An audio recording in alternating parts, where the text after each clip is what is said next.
Good evening and welcome to the Talk Right Show. I'm your host, Wayne Stinnett, and tonight is Hot Tropics. We just invite a whole bunch of people from the Tropical Authors Group, and tonight we've got a couple of very popular authors, and Nick's going to introduce us. Howdy, howdy. I am Nick Sullivan, and we have with us tonight Don Rich and John Cunningham. And I'm going to let each of them explain their characters and their main series. John, actually, I want to know, where are you currently? John's got some pretty cool abodes that I sometimes see pictures of him in. Are you down in Key West right now, or are you at that sprawling farm in Virginia? No, I am. I'm down in Key West. Don Rich ran me out of town, so had to come down to Key West. Been down here for about a week, staying for another week right now. I'll tell you more about it, but it was the first anniversary of Jimmy Buffett's passing this weekend, so there was quite a bit going on down here. Yeah, a lot of fun. But yeah, so it's good to be down here. And you want me to continue with the book series, Nick, or you want to come back to that? Well, we'll come back to you one sec. Hey, Don, you're in Virginia, and what is the temperature right now? Because I hear you've been experimenting with some temps that usually you have to go down where Cunningham is. Yeah, 4 days ago, I hit 108 degrees in Richmond, but I'm over at the foot of the Blue Ridge, and right now it's 72 degrees outside. Never really got out of the 70s today. Yeah, that's pushing down that's here crazy. too. We're supposed to have some really nice weather for the next few days. I'll take it every day of the week.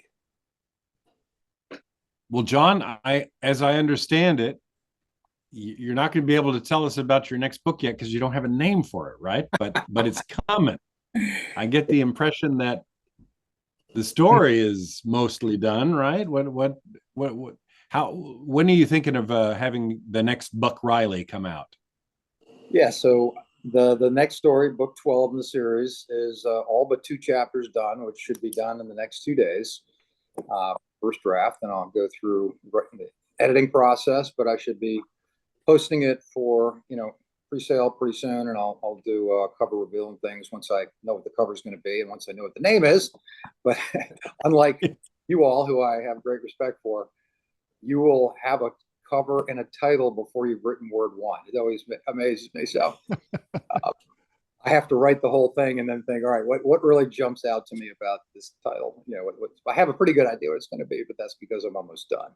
So, and the fact that I put colors in all the titles, as I mentioned when we were chit-chatting earlier, I've used up 11 colors, and you're starting to get into tints and tones and things like that. So I've got a good solid color in mind. So You need to get you a box of the 64 Crayola crayons. Yeah, otherwise I'm going to wind up with like paint colors or Pantones or My master schedule extends 8 titles into the future right now. No idea when they'll come, no idea when I'll write them, but I've already got the titles. I love it.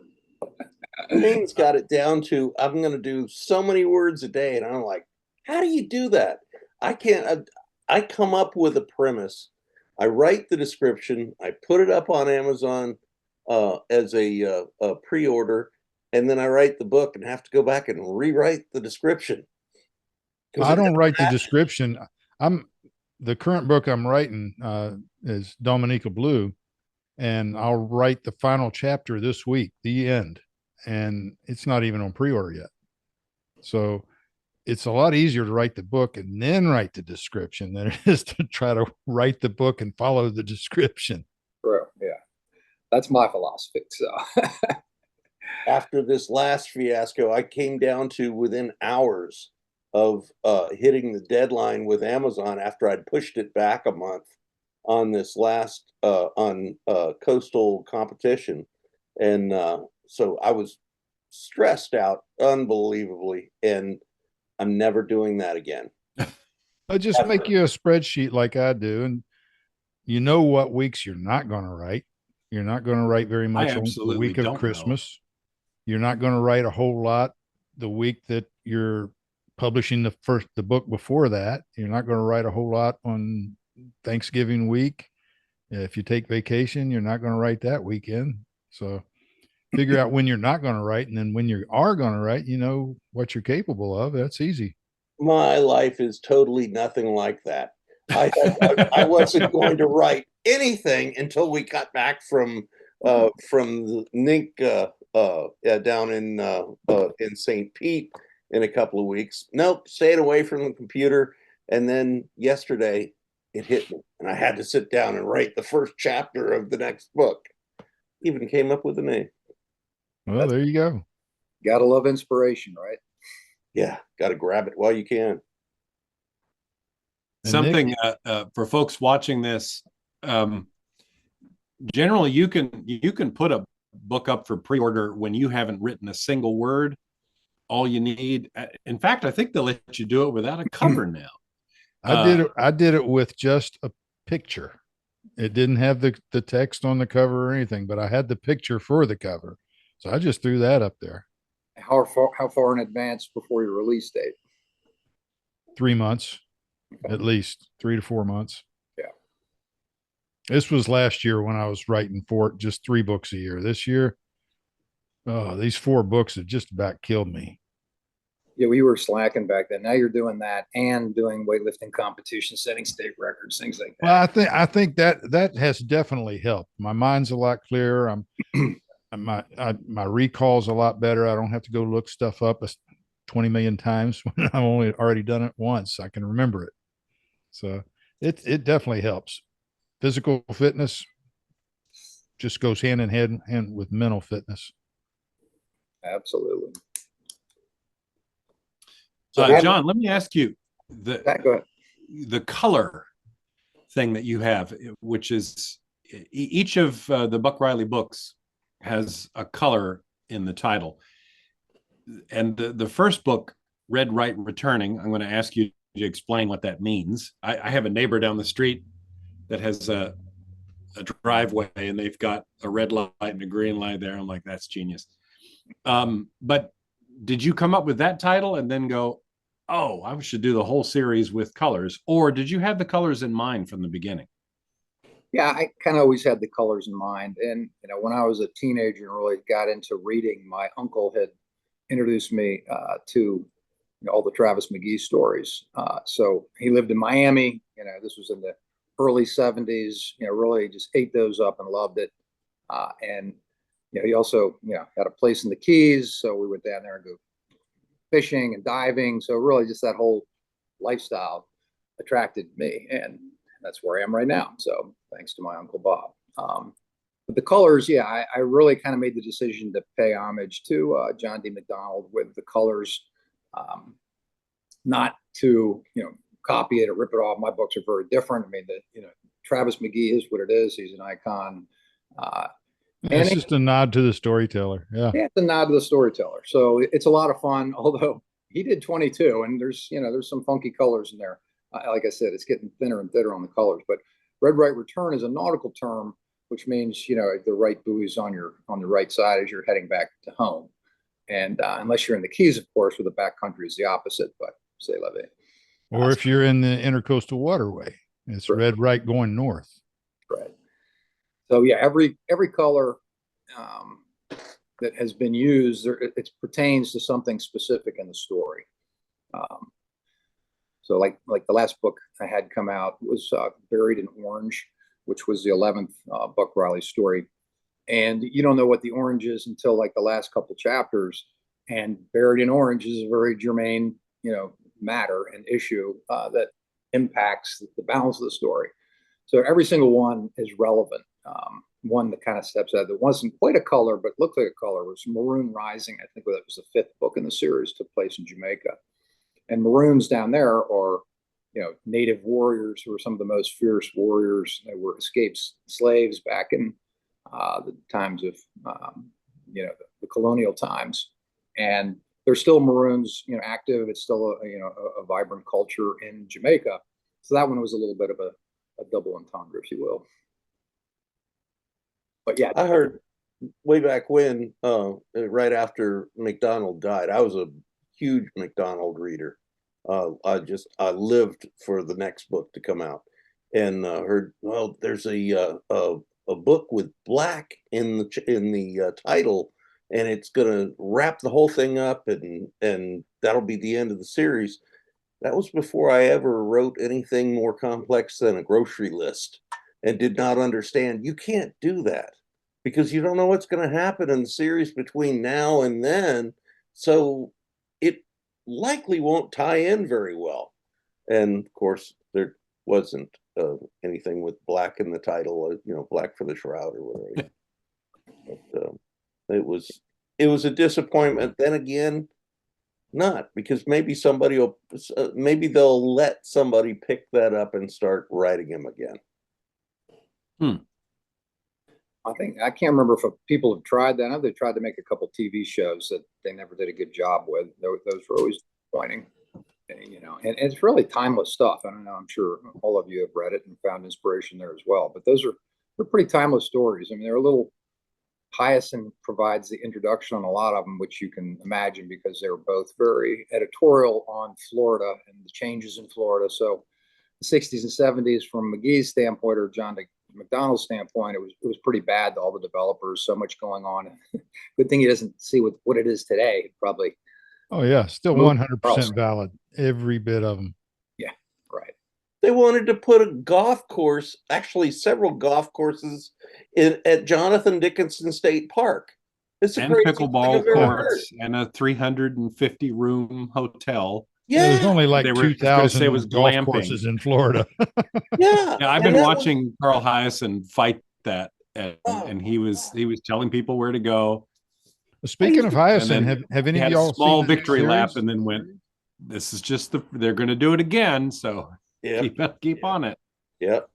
Speaking of Hyacinth, have any of y'all seen the new series Bad Monkey? Oh yeah. Based on the book by the same title. Oh yeah. I haven't seen it yet. We don't have Apple TV. So they're all out, and then I'll watch it. It's awesome. Coming out one at a time. I think Wednesday is the release date. So they've released 4 so far. Yeah, very, very entertaining. Vince Vaughn is a star. It's very Vince Vaughn. I think pretty much any movie Vince Vaughn does, he's Vince Vaughn. He's very quick. Vince Vaughn. He's a character. But he matches the character in the book perfectly. Yeah, I'd say so. But my hope, and Carl Hyacinth, if you're watching, my hope is like the Fargo series, that this will go on with different Hyacinth books, but they'll change out the writers, change out the well, maybe if the writers are good, they keep the writers, but recast, because most of his leads don't repeat. You're right. This guy in Bad Monkey except Skink is in one other book. Skink, yes, you got to cast Skink and keep Skink. But if you blow the cat Skink, it'll ruin everything, because that's such a you got to have the perfect Skink. Does this have? Well, I don't want to spoil anything for people watching, but I haven't heard anything about Skink in what I've read, so we'll see. Not yet. No, I don't think Skink was in Bad Monkey. And I remember reading that in Cozumel. It had just come out when I was on my second dive there, and I was walking around with a little Bad Monkey. I kind of hate that the covers now have Vince Vaughn's face on them in the book. I haven't seen that. I'm like, come on, the screaming monkey with the pirate hat. That's what it should be. I was at a reading of his in this little tiny bookstore in West Palm Beach, and there were probably 40 people crammed in this little room, and he was reading it, and one of these ladies in the back was going, because Striptease had just come out as a movie, and she said, "Aren't you upset with how Hollywood treated striptease? How it didn't follow the book at all." And he got this funny look on his face. He says, "Lady, you don't seem to understand. This is my job. The check cashed, and I'm good with that." He says every book that I write goes out for 6 months. It's optioned for 6 months, and if it's not in pre-production at the end of 6 months, I get it back and I sell it again. Why not? Yeah. Oh, absolutely. Hey, if you're Hyacinth, you can do it.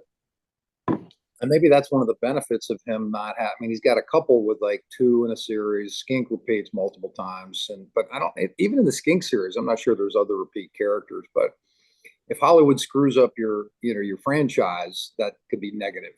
Yeah. They do a job with it, that could be super positive. If it's just a Well, one-off, if they follow the Fargo method, I mean, there was one that was sort of, but generally those have been good. True Detective as well, and Sick Puppy, Native Tongue. There's some that just absolutely should be made. I think they would make a phenomenal series. What was the one with the blue tongue voles?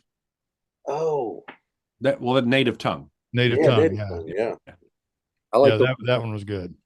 what was the one with the guys were doing the bass tournaments, but they figured out how to cheat, and I forget what that was. They're all so funny.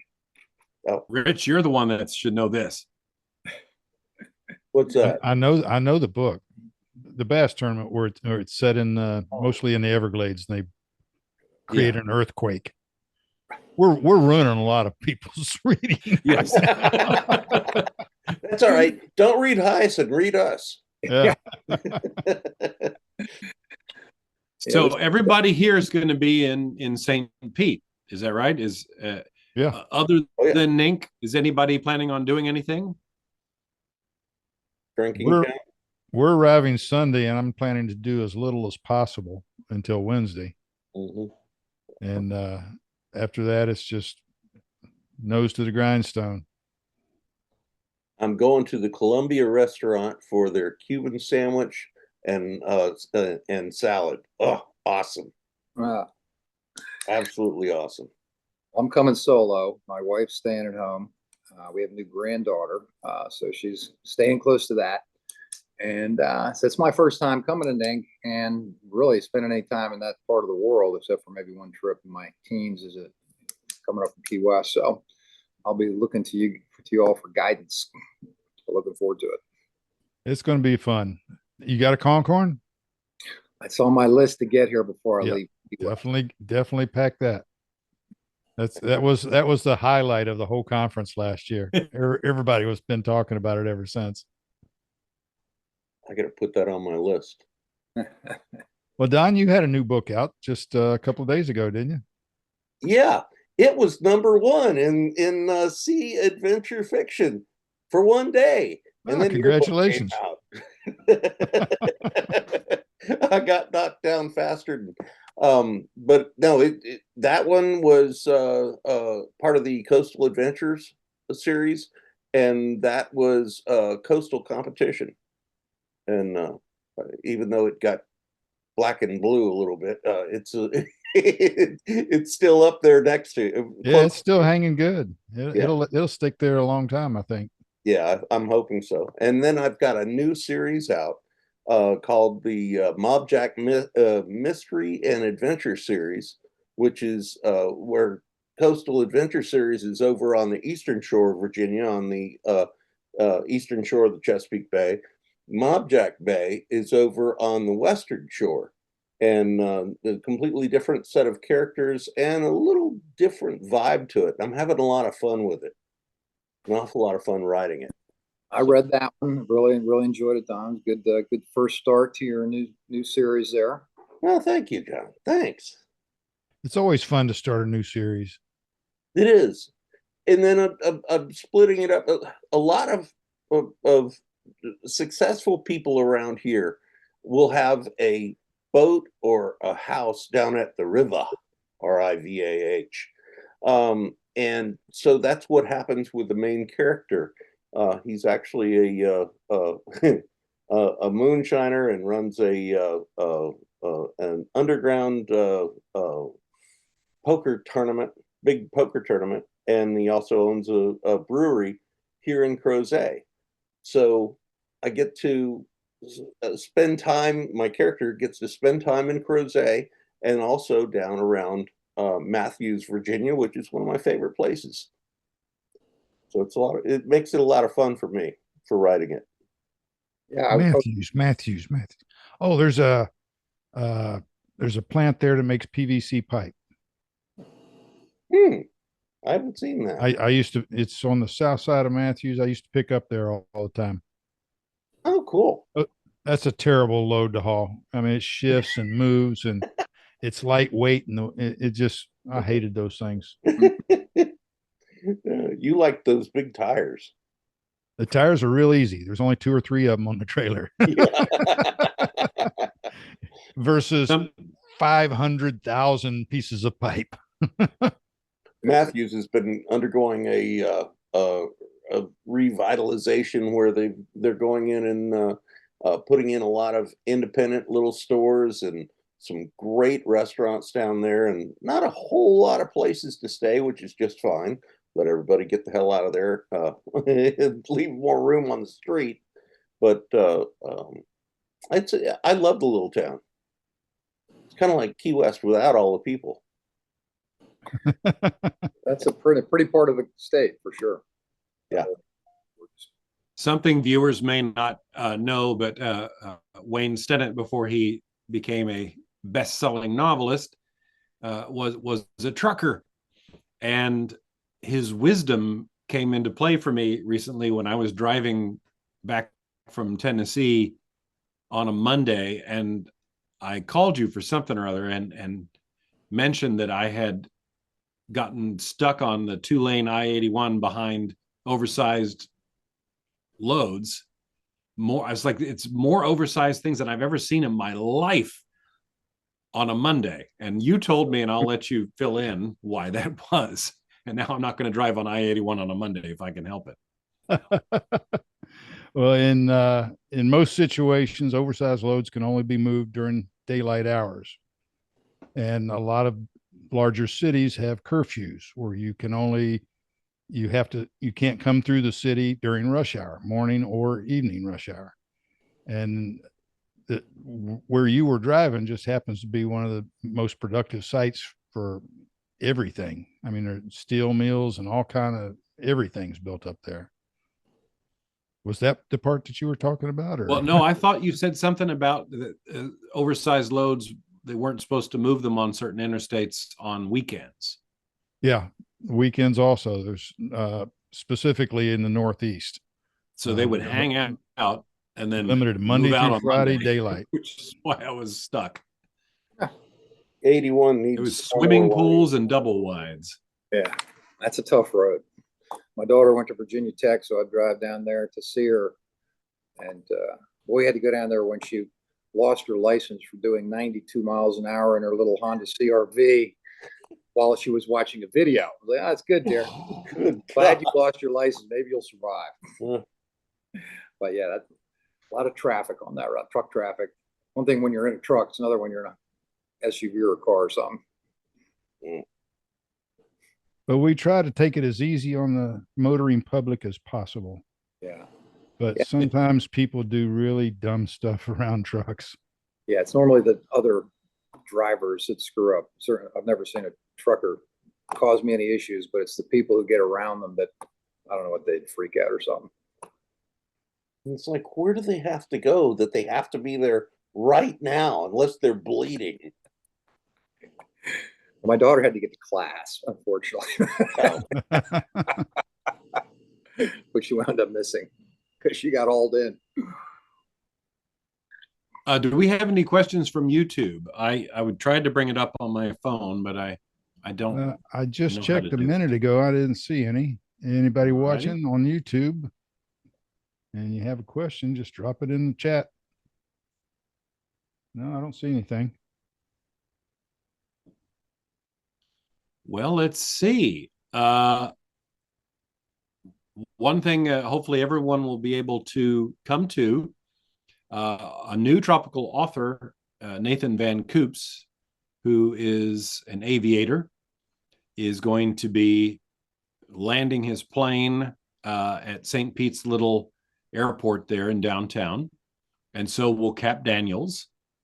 And there is a restaurant and bar on the second floor of the FBO for that airport. So there will be a bunch of tropical authors on the 18th from noon to 4 at the Hangar Restaurant Bar and Grill.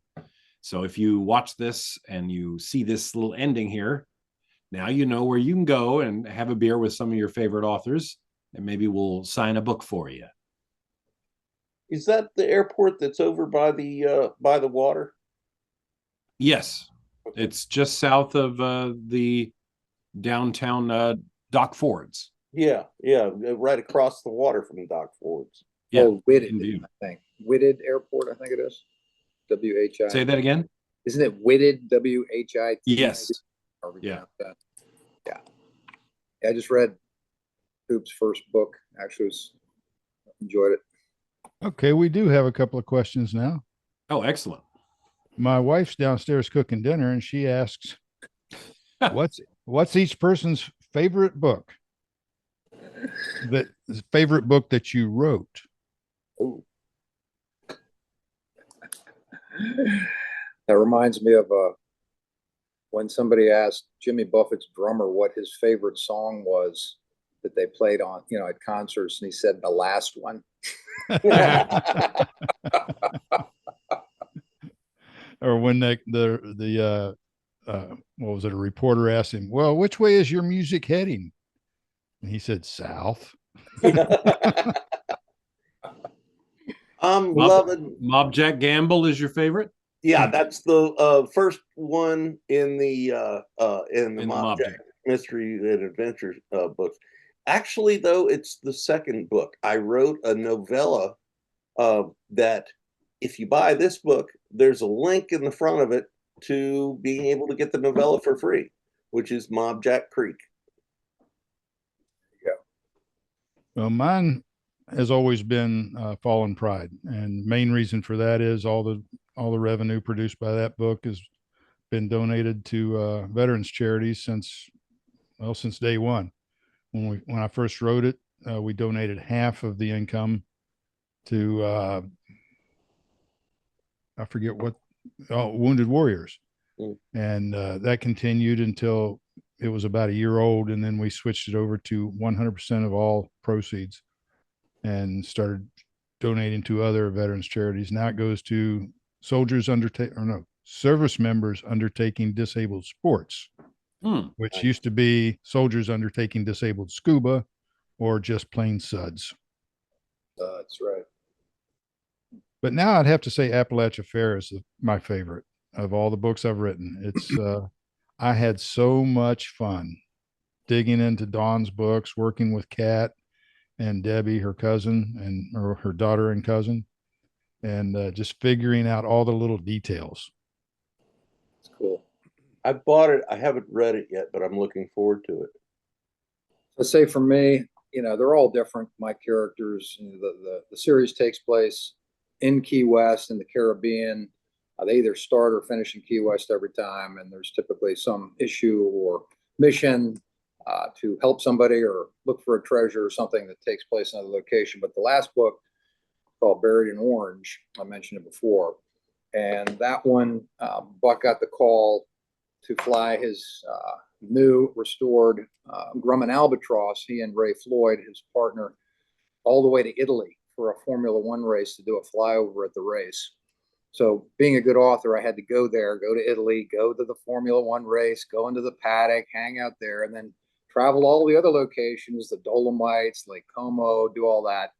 And of course, I'm being facetious. That was fun to do, but it's an interesting story. And at the end, there's a big reveal. Buck, when the second book, he found out he was adopted. And at the end of the 11th book, he finds out who his birth father is. So, Yay! So the next book, he's on a mission to learn about his birth mother, who unfortunately died giving him birth.